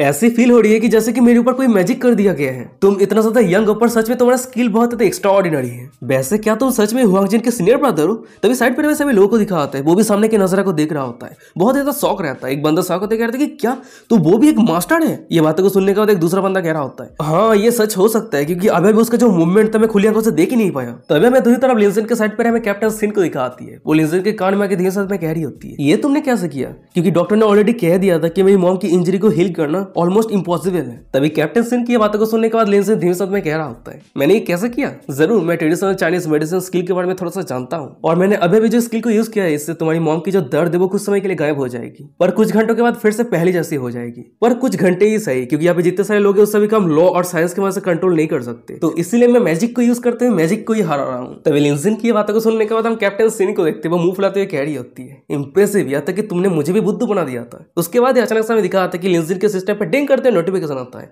कैप्टन सिंह की होस्ट के ऊपर फेवरेटिव 5% तक बढ़ गई है। कैप्टन सिंह की होस्ट के ऊपर करंट ग्रांड फाइबिलिटी 57% है। फिर उसके बाद ही अचानक से हम लिंजिन को देखते हैं। भाई जितने सारे लोग थे उस सभी के सामने ग्रीट करते हुए कह रहा होता है, ये जो मैटर है मेरे सेट के रेपुटेशन को लेके है, मैं ये सब कुछ सच को रिवील नहीं करना चाहता, पर मेरे पास कोई दूसरा चॉइस भी नहीं है। मेरा नाम ताओस क्यूंदू है और हुआंग जिन मेरा जूनियर ब्रदर था, पर वो सेट के फॉरबिडन टेक्निक को प्रैक्टिस करके सेट के रूल को तोड़ दिया था। वो खुद के फायदे के लिए बहुत सारे लोगों को चोट पहुंचाया है और यही कारण मास्टर उसे सजा देने के लिए कैद कर दिया था, पर वो सभी को धोखा देके बाहर आ गया और मैं इस समय माउंटेन के नीचे इसलिए आया हूं ताकि मैं इस गद्दार को पकड़ सकूं। तभी लिंजिन की ये सब कुछ बातों को सुनने के बाद हमें सामने वाले हुआंग जिन को दिखाता है। वो तो बहुत ज्यादा शौक रहता है, गुस्सा रहता है। वो लिंजिन के ऊपर चिल्लाता है, कह रहा होता है बकवास बातें, ये सब कुछ बकवास बातें। पर तभी अचानक से हम हुआंग जिन के साइड पर एक बुड्ढी को देखते हैं। वो लिंजिन को कह रही होती है, मास्टर हम मानते हैं कि आपके पास स्किल है, पर अपने अबे भी जो कुछ भी कहा ये सब कुछ विश्वास करना बहुत ही ज्यादा मुश्किल है। तभी उस बुड्ढी की ये बातों को सुनने के बाद लिंजिन कह रहा होता है, अगर तुम सब मुझे डाउट कर रहे हो तो मैं हुआंग जिन को ड्यूल के लिए एक चैलेंज करता हूं, फिर उसके बाद ये सच ऑटोमेटिकली बाहर आ जाएगा, पर मुझे लगता नहीं है कि हुआंग जिन इस चैलेंज को एक्सेप्ट करेगा। तभी लिंजिन की ये बातों को सुनने के बाद जितने सारे लोग हुआंग जिन के पूरे माइंड कंट्रोल पे था वो सभी बहुत ज्यादा गुस्सा हो जाता है। वो सभी लिंजिन के ऊपर चिल्लाते हैं, कह रहा होता है बकवास बातें, ट्रू इमोर्टल का पावर एकदम जेन्युइन है। भाई पे एक दूसरा बंदा चिल्लाते हुए कह रहा होता है, इमोर्टल हुआंग जिन हमें मदद करने के लिए हेवेंस आया है। भाई पे हम कुछ और लोगों को देखते हैं जो हुआंग जिन के माइंड कंट्रोल टेक्निक पे अभी तक पूरी तरीके से नहीं आया होता है। इसी कारण भाई पे एक बुड्ढा लिंजिन को कह रहा होता है, अगर आप सच में इमोर्टल है तो क्या आप हमारे किस्मत को बदलने के लिए मदद कर सकते हैं। तभी सामने किया सब कुछ नजारा को देखने के बाद हमें साइड पे हुआंग जिन को दिखाता है। वो तो बहुत ज्यादा गुस्सा रहता है, दांत पीसते मन ही मन में कह रहा होता है, ये बंदा बना के बातें कर रहा है, पर देख के ऐसा लग रहा है कि उसका कुछ शब्द है जो एकदम सही है। क्या मास्टर ने सच में कोई दूसरा डिसाइपल एक्सेप्ट किया है? नहीं, ये इम्पॉसिबल है। इस बंदे ने अभी भी उस लेडी के ऊपर जो बजरा फॉर्मेशन यूज किया वो सिर्फ एक नॉर्मल एक्यूपंक्चर है। छे, ये बंदा तो मेरे से भी ज्यादा ट्रिकी है। वैसे मैं रिसेंटली सोच रहा था कि मैं मेरी इज्जत को कैसे बढ़ाऊंगा। अब जब ये बंदा मेरे सामने कॉम्पीट करने के लिए आया है तो मैं इस बंदे को हरा के मैं मेरी इज्जत को और भी ज्यादा बढ़ा सकता हूँ। उसके बाद वो लिंजिन के पास आते कह रहा हूँ, मैं तुम्हारे चैलेंज को एक्सेप्ट क्यों नहीं करूंगा, तुमने मेरे रेपुटेशन को बर्बाद कर दिया है, तो मैं तुम्हें इतने आसानी के साथ जा कैसे दे सकता हूँ। मैं तुम्हारे साथ 3 राउंड तक कम्पीट करूंगा और 3 राउंड ही जीतना होगा। अगर मैं हार जाता हूँ तो मैं मार्शल आर्ट से रिटायर्ड हो जाऊंगा, पर अगर तुम हार जाते हो तो तुम मेरे सामने घुटने टेक के माफी मांगोगे। क्या तुम्हें इस बीट को एक्सेप्ट करने का हिम्मत है? हुआंग जिन की ये बातों को सुनने के बाद लिंजिन हंसते कह रहा होता है, जरूर, क्या दिक्कत है। तभी सीन शिफ्ट होता है उस सभी से दूर पेड़ के ऊपर हमें कैलेस्टियल गॉडेस को दिखाती है, जो सामने के नजारे को देखने के बाद लिंजिन की ये बातों को सुनने के बाद मनी मन में कह रही होती है, ये आदमी असल में हुआंग जिन को चैलेंज करने का हिम्मत किया है।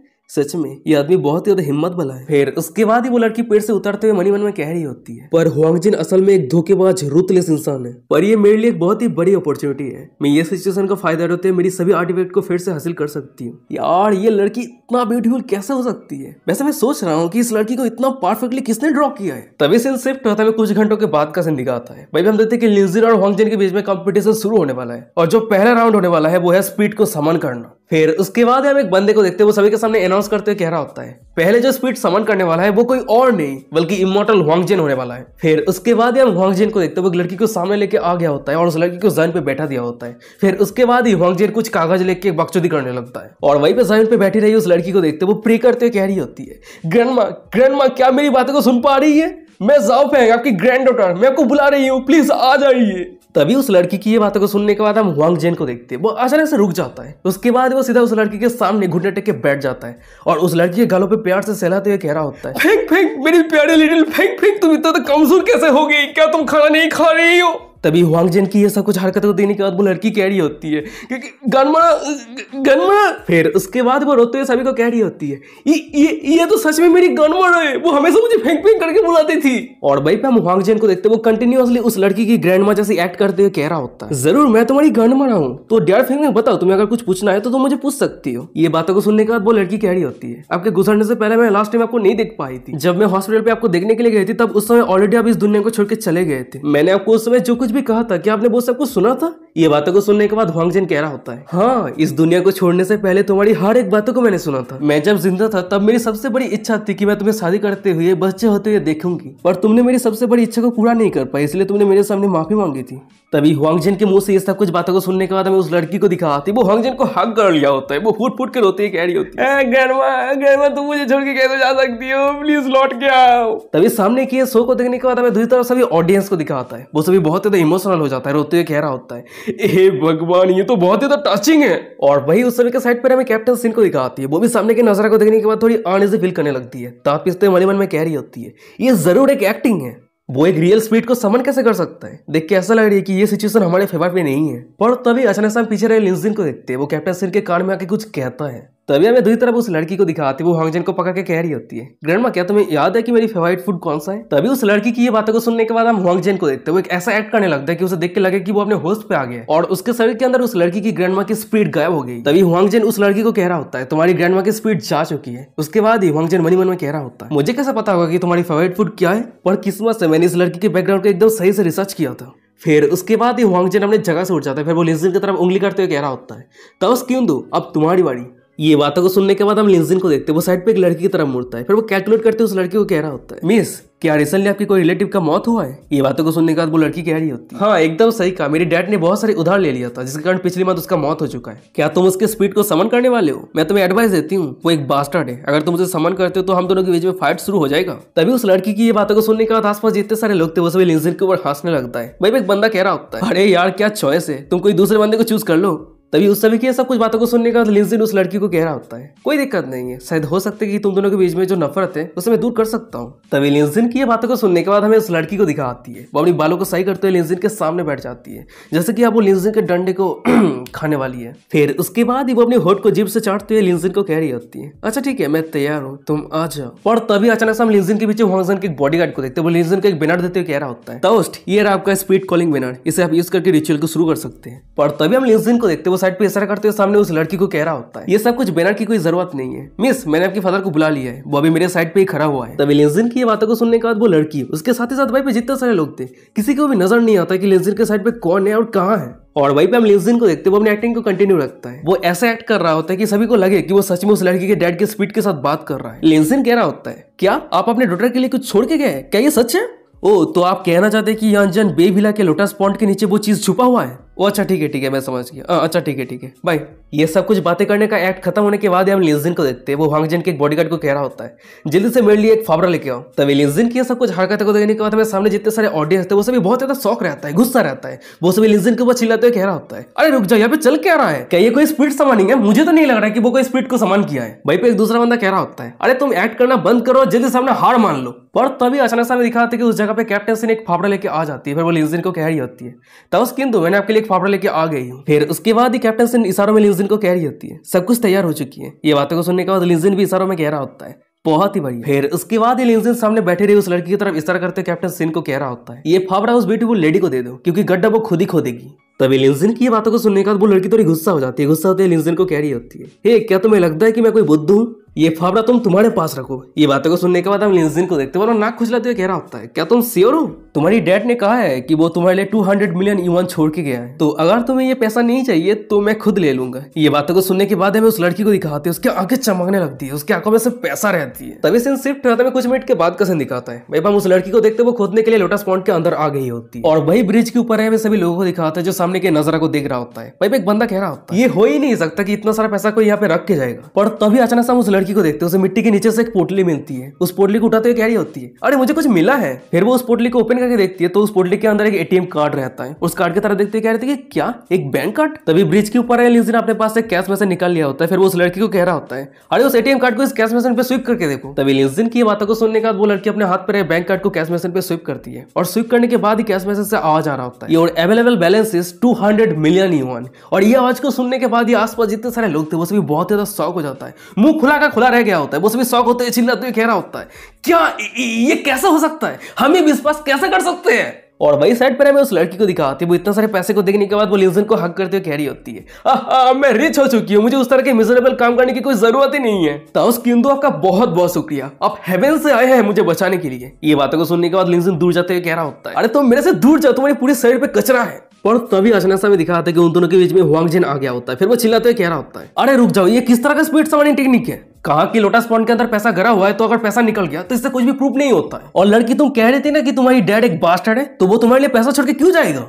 तभी हुआंग जेन की ये बातों को सुनने के बाद वो लड़की हुआंग जेन को मिडिल फिंगर दिखाते हुए कह रही होती है, वेल वो मेरे लिए 200 मिलियन युआन छोड़ के गया है, तो जरूर वो आप मेरे लिए पूरी दुनिया में बेस्ट डैड है, तो इस पे क्या कोई प्रॉब्लम है? अगर तुम्हें हिम्मत है तो मेरे लिए एक रिच मॉन्क को समन करके दिखाओ। तभी उस सभी की ये सब कुछ बातों को सुनने के बाद हमें साइड पे रहे सभी ऑडियंस को दिखा होता है, वो सभी बहुत ज्यादा कंफ्यूज रहता है। भाई एक बंदा कह रहा होता है, अब हमें क्या करना चाहिए, अब हम विनर को कैसे डिसाइड करेंगे? तभी एक दूसरा बंदा कह रहा होता है, वैसे उन दोनों ने स्पीड समन किया है और दोनों ने एकदम एक्यूरेट इन्फॉर्मेशन दिया है, पर हुआंग जेन ने सिर्फ लिप सर्विस के वजह से क्वेश्चन का जवाब दिया है, जो एक क्लियर एविडेंस नहीं है। और वही द्विता ताओस किंदो एक औरत को 200 मिलियन ढूंढने के लिए मदद किया है, जो एक बहुत ही बड़ा अचीवमेंट है। और तभी अचानक से हम हुआंग जिन को देखते हैं, वहीं पे जितने सारे लोग थे उस सभी को चुप करवाते हुए कह रहा होता है, अरे तुम सभी चुप हो जाओ। फिर उसके बाद ही वो लिंजिन को कह रहा होता है, अब जब यहाँ पे कोई भी विनर नहीं है तो ये राउंड ड्रॉ हो जाएगा, पर अभी भी 2 राउंड बचा हुआ है। जिसके पास असली स्किल होगा वो जीत जाएगा, और जो फ्रॉड है वो लोगों को सिर्फ एक बार ही बुद्धू बना सकता है, बार बार नहीं बना सकता है। ताओस किंदो, क्या मेरी बातों पे राजी नहीं है? ये बातों को सुनने के बाद लिंजिन कह रहा होता है, हाँ हाँ एकदम सही कहा है। तभी सीन शिफ्ट होता है, कुछ मिनट के बाद का सीन दिखाता है। वही मैं बताया था कि सेकंड राउंड शुरू होने वाला है, और सेकंड राउंड का जो रूल है वो है दोनों कंप्यूटर को घर करने के लिए एक ऐसी जगह ढूंढना होगा जो फ्यूचर जनरेशन को ब्लेसिंग दे,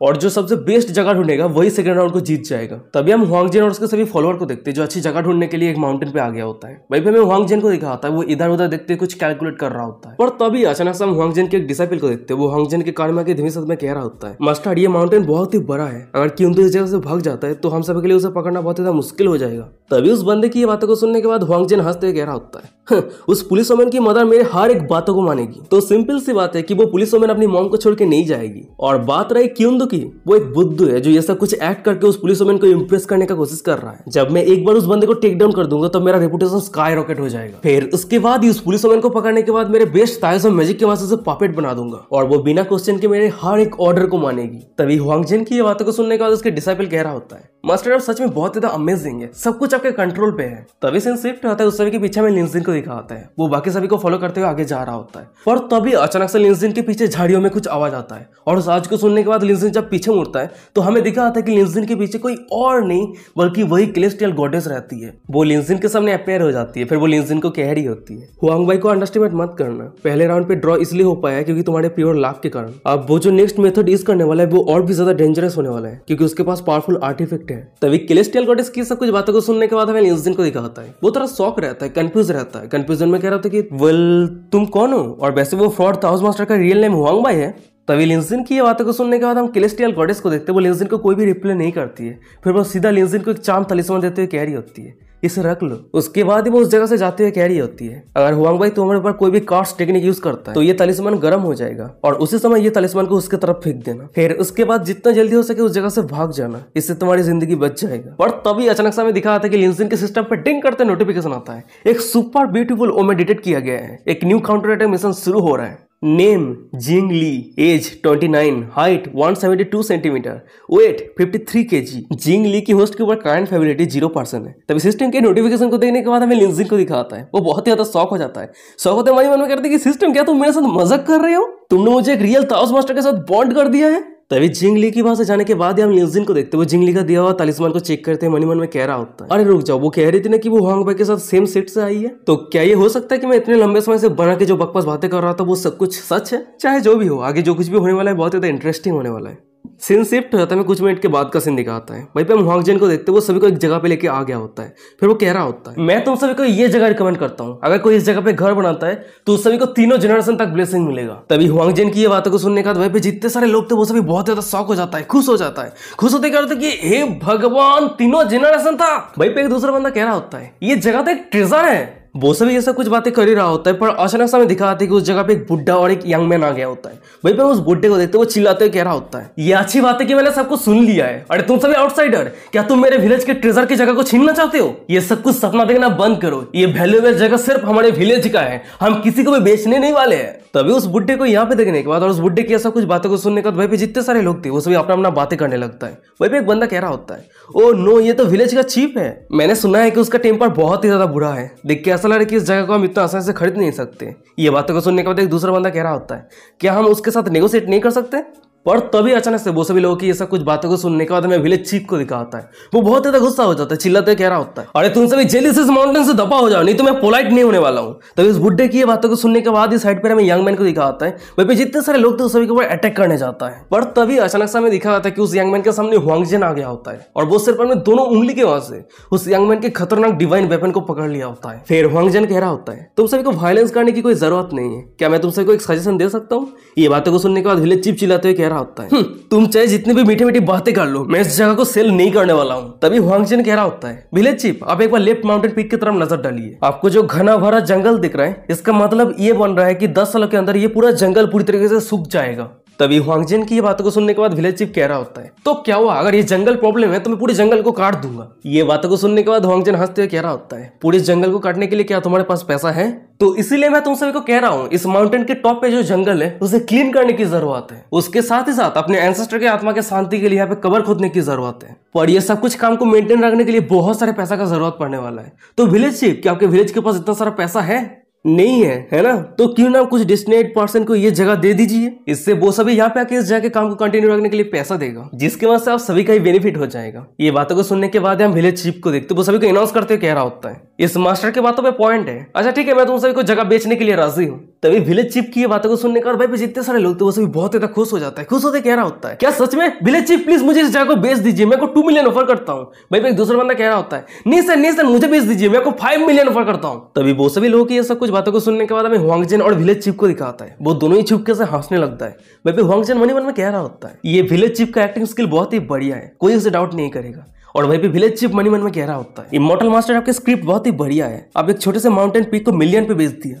हमने जितना भी प्रॉफिट किया है उस पैसे को हम आधा आधा बांट लेंगे। पर तभी अचानक से हम हुआंगजिन को देखते वो लिंसन की तरफ मुड़ते हुए कह रहा होता है, ओ हाँ, मैं तो मास्टर क्यूंदू के बारे में ऑलमोस्ट भूल ही गया था। अब एक दूसरा ब्लेसिंग जगह ढूंढने के लिए मास्टर क्यूंदू की बारी। फिर उसके बाद ही हुआंगजिन मनी मन में कह रहा होता है, मैं पैसा भी कमा लिया और कंपटीशन पे जीत किया, बच्चे तू मुझे चैलेंज करने का हिम्मत कैसे किया है? और तभी हम साइड पर ऐसे भी ऑडियंस को देखते हैं जो लिंसन के ऊपर हंसने लगता है। वहीं पे एक बंदा कह रहा होता है, यहाँ पे कंपटीशन करने की कोई जरूरत नहीं है ना, क्योंकि इमॉर्टल हुआंगजिन की मैजिकल स्किल एकदम हाई पे है। वहीं पे एक दूसरा बंदा कह रहा होता है, मास्टर क्यूंदू मानता हूँ कि आपके पास कुछ स्किल है, पर आप इमॉर्टल हुआंगजिन से बहुत ही ज्यादा पीछे हैं। तभी सीन शिफ्ट होता है, उस समय से दूर गॉडेस जिंग ली को दिखाती है जो सामने के नजारा को देख रही होती है। फिर वो मनी मन में कह रही होती है, वो सभी लोग कितना ज्यादा बुद्धू है, उस सभी को पता ही नहीं है कि विलेज चीफ हुआंगबाई के साथ मिलकर काम कर रहा है। और इससे कंफर्म हो जाती है कि क्यूंदू को यहाँ पे जीतने का कोई चांस नहीं है। क्या मैंने गलत कैलकुलेट किया था? गॉडेस जिंगली ये सब कुछ सोच रही होती है, पर तभी सामने में लिंसन को दिखाता है, वो अपने पास से फोन को निकाल लिया होता है और वो कुछ कैलकुलेट करते हुए कह रहा होता है, छे ये सब कुछ होपलेस है। तभी लिंसन की ये बातों को सुनने के बाद हुआंगजिन के डिसाइपल लिंसन के पास आते हुए कह रहा होता है, क्या तुम खुद के बारे में बात कर रहे हो? अरे असली इमॉर्टल को कैलकुलेट करने के लिए कंपास की जरूरत पड़ता है, पर तुम फोन में क्या कर रहे हो? तुम ये मत कहना कि तुम फोन में कंपास ऐप यूज कर रहे हो। पर तभी हम लिंसन को देखते उस बंदे की बातों को इग्नोर करते हुए सभी को कह रहा होता है, जो भी लोग पैसा खर्चा करके इस जगह को खरीदा है उस सभी को मैं एक एडवाइस देना चाहता हूँ, घर करने के लिए ये जगह एकदम सुटेबल नहीं है। मैंने ऑलरेडी कैलकुलेट कर लिया है, इस जगह पे बहुत जल्द लैंडफिल होने वाला है और सिर्फ पागल ही है जो इस जगह को खरीदना चाहेगा। तभी लिंसन की ये बातों को सुनने के बाद भाई पे जितने सारे लोग थे वो सभी जोर जोर से हंसने लगता है। एक बंदा हंसते हुए कह रहा होता है, क्या तुम ये मत कहना कि तुम फ्यूचर प्रेडिक्ट कर रहे हो? भाई पे दूसरा बंदा हंसते हुए कह रहा होता है, अरे लोगों को बुद्धू बनाने के लिए थोड़ा सा भी स्किल होना चाहिए। तभी हम साइड पे रहे हुआंगजिन को देखते वो लिंसन के ऊपर हंसते हुए कह रहा होता है, अरे तुम इस सेकंड राउंड पे ऑलरेडी हार चुके हो, तो चलो थर्ड राउंड को कंप्लीट करते हैं। तभी हुआंगजिन के एक डिसाइपल कह रहा होता है, मास्टर आप उसके साथ बात क्यों कर रहे हैं? कंपटीशन ऑलरेडी खत्म हो चुका है, वो बंदा आपके सामने कुछ भी नहीं है। वो सभी बातें कर ही रहा होता है, पर अचानक से हमें दिखा आता है कि उस सभी के माथे के ऊपर एक हेलीकॉप्टर आ गया होता है और वही हेलीकॉप्टर उस सभी के साइड पर लैंड करता है। तभी सामने के नजारा को देखने के बाद भाई जितने सारे लोग थे वो सभी बहुत ज्यादा शौक हो जाता है। शौक देख रहे थे कि वाह कौन है यहाँ पे, कौन है? तभी हम देखते हैं कि हेलीकॉप्टर के अंदर से 3 पावरफुल लोग बाहर निकलता है और वो तीनों पावरफुल लोगों में से लिंसन का एक दोस्त हाई एम्परर भी रहता है। तभी वो तीनों को यहाँ पे देखने के बाद साइड पे जितने सारे लोग थे वो सभी बहुत ज्यादा शौक हो जाता है। एक बंदा शौक होते कह रहा होता है, अरे ये तो भिला किंग है, यांजन सिटी के बिगेस्ट रियल एस्टेट टाइकून, और उसके साइड पे जो पर्सन है वो है मिस्टर फेई, पूरे यांजन सिटी के अंदर लार्जेस्ट एयरक्राफ्ट डीलर है। तभी उस बंदे की ये बातों को सुनने के बाद एक दूसरा बंदा कह रहा होता है, हाँ मुझे वो दोनों टाइकून के बारे में पता है, पर उन दोनों के साइड पे जो आदमी है वो कौन है? तभी दूसरी तरफ उस सभी के सामने हम हाई एम्परर को देखते हैं, वो साइड पर एक आदमी को कह रहा होता है, डायरेक्टर लो ये चिया माउंटेन है मिस्टर फेई, और मैं सोच रहा हूँ कि इस जगह पे एक लैंडफिल प्रोजेक्ट शुरू करूँ। आपको क्या लगता है, क्या आपको नहीं लग रहा है कि ये लोकेशन एकदम परफेक्ट है? तभी हाई एम्परर के मुंह से लैंडफिल नाम को सुनने के बाद हमें पीछे रह गए हुआंगजिन और विलेज चीफ को दिखाता है। वो दोनों ही बहुत ज्यादा शौक हो जाता है, मुंह खुला का खुला रह गया होता है, शौक होता है कह रहे थे कि क्या। और गाइस यही पे आज का एपिसोड खत्म हो जाता है। वीडियो कैसा लगा मुझे कमेंट करके जरूर बताना, और ये सीरीज अच्छा लग रहा है तो चैनल को सब्सक्राइब कर दो आपके एपिसोड पाने के लिए। और हाँ गाइस मैंने रिसेंटली एक सिस्टम चालू किया जो है, अगर आप लोग हमारे चैनल पे मेंबरशिप लेते हो तो आपको एक दिन पहले या फिर 12 घंटे पहले आपको वीडियो देखने को मिल जाएगा, और भी बहुत सारे इंटरेस्टिंग फीचर्स देखने को आगे मिलेगा। तो आप लोग कमेंट करके बताओ, रिकमेंड करो कि क्या क्या फीचर्स आपको देखना चाहिए, मिलना चाहिए। तो मैं आप सभी के लिए वही फीचर्स लाने का कोशिश करूंगा, पर जिसने अभी तक मेंबरशिप ज्वाइन नहीं किया तो जल्दी से ज्वाइन कर लो। अभी तक हमारे टेलीग्राम चैनल को भी ज्वाइन नहीं किया तो ज्वाइन कर लो, वीडियो के डिस्क्रिप्शन आपको टेलीग्राम चैनल का लिंक मिल जाएगा। और इंस्टाग्राम पे फॉलो नहीं किया तो जल्दी से फॉलो कर लो यार, हमें 5000 10,000 फॉलोअर कंप्लीट करना है। इतना यार फॉलो क्यों नहीं करते हो यार? बहुत सारे इंपॉर्टेंट अपडेट होता है, इन्फॉर्मेशन होता है, वो मैं वहीं पे शेयर करता हूँ और आप सभी को पहले पता चल जाता है। तो अगर आप सभी को पता चलना है तो जल्दी से ज्वाइन कर लो, वीडियो के डिस्क्रिप्शन में इंस्टाग्राम का लिंक मिल जाएगा, जाकर फॉलो कर लेना। तो चलो आज का एपिसोड यहीं पे खत्म करते हैं, मिलते कोई और एक इंटरेस्टिंग एपिसोड के साथ, तब तक के लिए साइन और बाय बाय टाटा।